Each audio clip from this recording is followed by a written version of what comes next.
Hi friends, this is Narsimha. Today I am going to describe about the calibration of glassware. What are the glassware we are using in our laboratory? That glassware need to do the calibration. Okay. What are the parameters are involving in that calibration? What is the procedure for that calibration? Why you have to do the calibration? Today we will go to describe. Okay.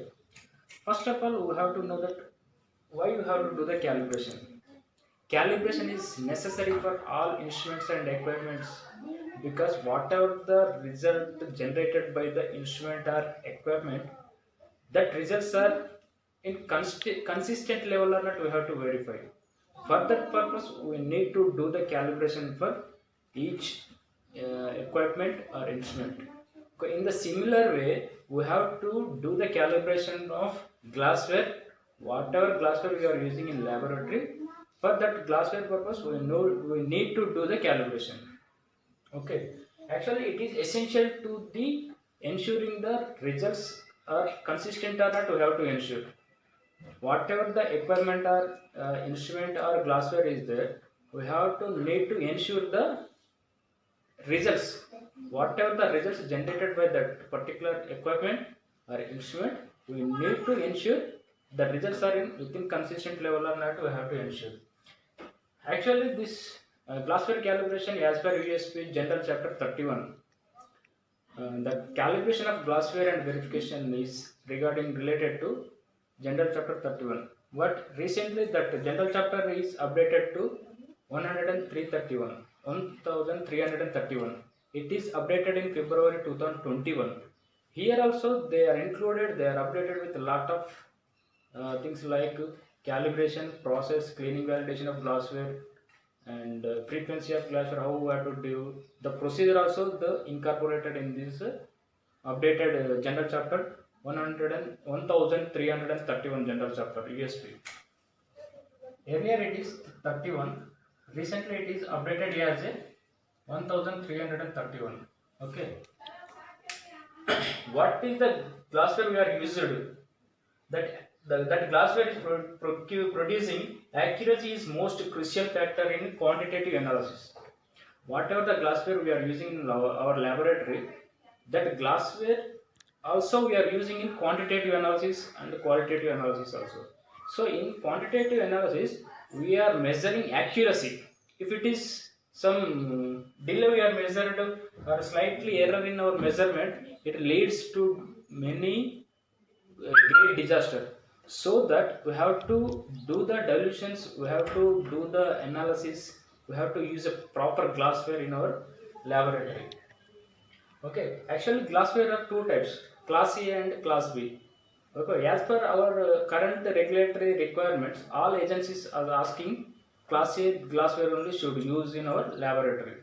Okay, each glassware having two values, nominal value and actual value. What is nominal value? Nominal value is nothing but whatever the value they mentioned on the glassware with marking, that is called nominal value. It is mentioned in on the glassware, and actual value, whatever the value it is consumed, whatever the value it is delivered, that is called actual value. Okay, actually in our laboratory we are using pipettes, burettes, and volumetric flask, conical flask, like this glassware we are using. Pipettes having two types, one is TC and TD. Whatever we are using pipettes, that is TC means to contain. Whatever the solution is containing in pipette, that is called TC, to contain. TD. TD means whatever the pipetting we are outing the solution, that is called TD, means to deliver. Whatever the value is delivered by the pipette, that is called TD. Okay, how we have to do the calibration? What is the method you are using while performing the calibration? Now we will discuss.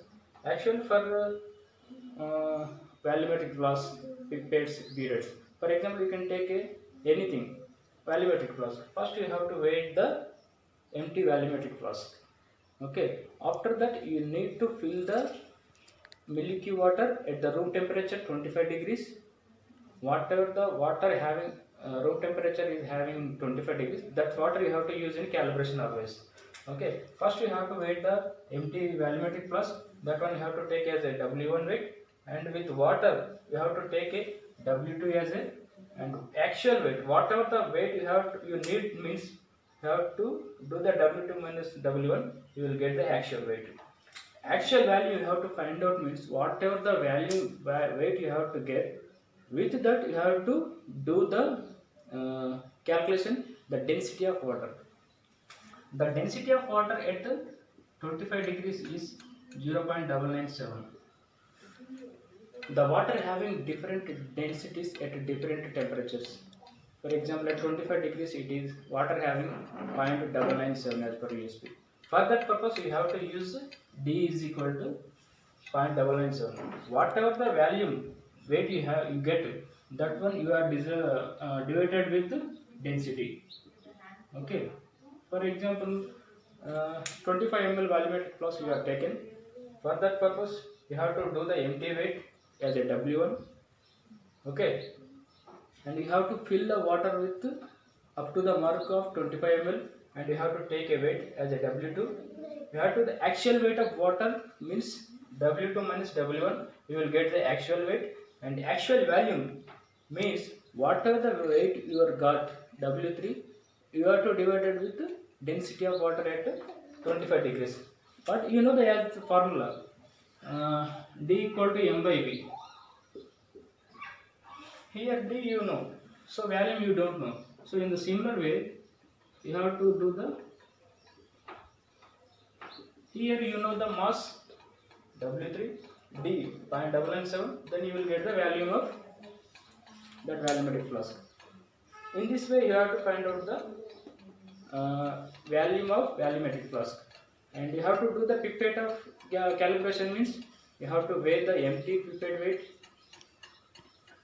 and you have to fill the mark with up to here you have to weigh the beaker, empty beaker weight, and you have to fill the bead up to the mark, and then you transfer the value to earlier weighed beaker, then you have to take a weight as a W2, and here from onwards you can use the same formula, like actual weight means W2 minus W1, you will get the actual weight, and actual value means you have to do the whatever the weight you are obtained, that one you have to divide with the density of water at 0.997.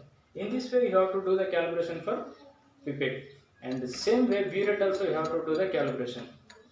First of all you have to weigh the weight of empty beaker, and you fill the water with burette up to the mark, and you have to empty the volume to earlier weighed beaker, and you have to take the weight of beaker plus water as a W2, and you have to take the weight as actual weight W3 is equal to W2 minus W1, you will get the actual weight.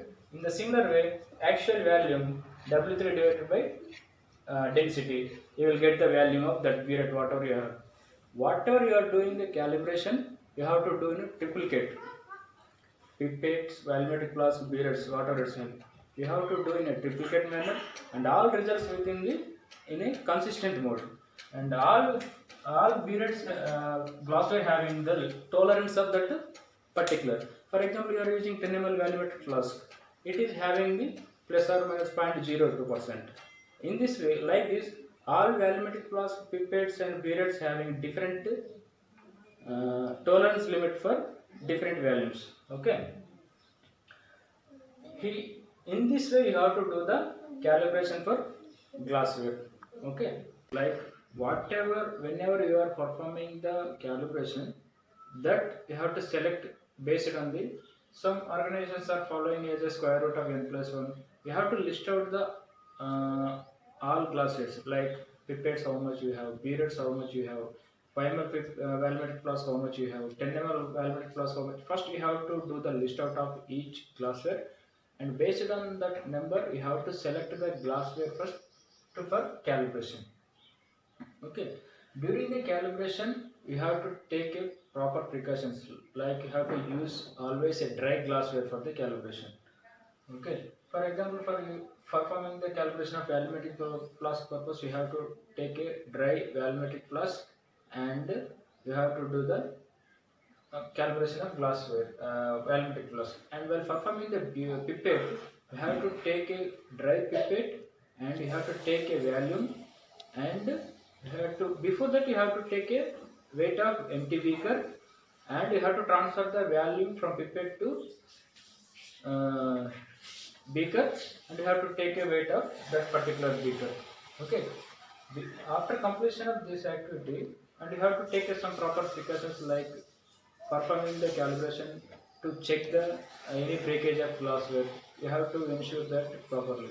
And whenever you are storing the all glassware, you have to store the certificates. Whatever the certificates, whatever the procuring the glassware from vendor, you have to same way store the certificates of particular glassware like valmetic glass, pipettes, beaders, whatever it is. Okay, while performing the pipette calibration, don't to blow the pipette with the bulb. Always you should touch the tip of that pipette into your beaker and hold it for 20 seconds. Then only the total volume of water will transfer to the particular bed. Don't blow the pipette always. It is strictly prohibited. Means it is not a good laboratory practice. Whenever you are pipetting your dilution, you should follow the same practice for all solutions, like for standard preparation or sample preparation, whatever it may be. You have to follow the same procedure for all dilution of entire solutions. Don't blow the pipettes with the bulb. It is very clear and it's not a good practice for your dilutions. Okay, thank you friends. If you are liking this video, please like, share the video and subscribe to my channel. Thank you. Bye bye.